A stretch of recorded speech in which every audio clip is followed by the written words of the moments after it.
24 জুলাই গণ অভ্যুত্থানের বর্ষপূর্তি উপলক্ষে জুলাই সলিডারিটি অস্ট্রেলিয়ার উদ্যোগে শহীদ স্মরণে আয়োজন করা হয় বিশেষ সাংস্কৃতিক ও আলোচনা অনুষ্ঠান রক্তাক্ত জুলাই ভুলি নাই।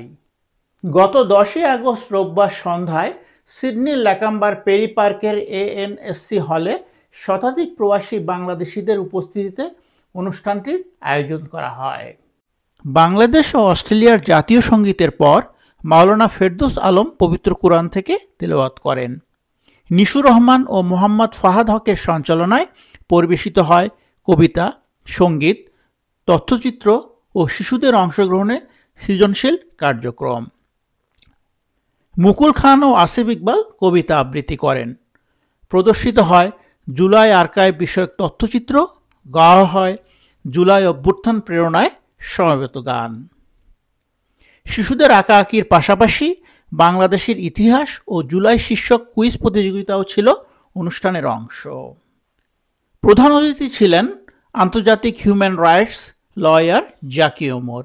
তিনি জুলাই অভ্যুত্থানের গুরুত্ব তুলে ধরেন এবং মানবাধিকার লঙ্ঘন প্রতিরোধে আন্তর্জাতিক অপরাধ আদালতে তার ও সহকর্মীদের কার্যক্রম স্মরণ করেন।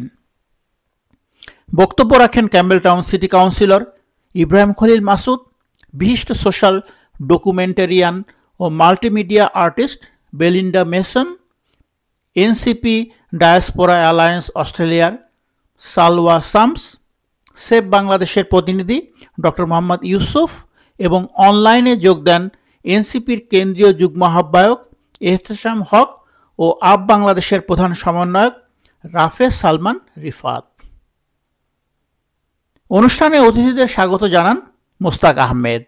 সার্বিক আয়োজনে বিশেষ ভূমিকা রাখেন সৈয়দ আল মামুন, আসলাম আহমেদ, তানবীর হাসান, সাইমা শারমিন, ফাবিহা অবন্তী, রাহেন হুসাইন, সাদ্দাম রশিদ, আসিফ খান প্রমুখ।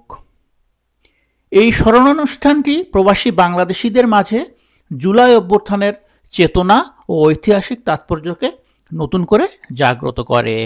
Naim Abdullah, independent television, Sydney, Australia.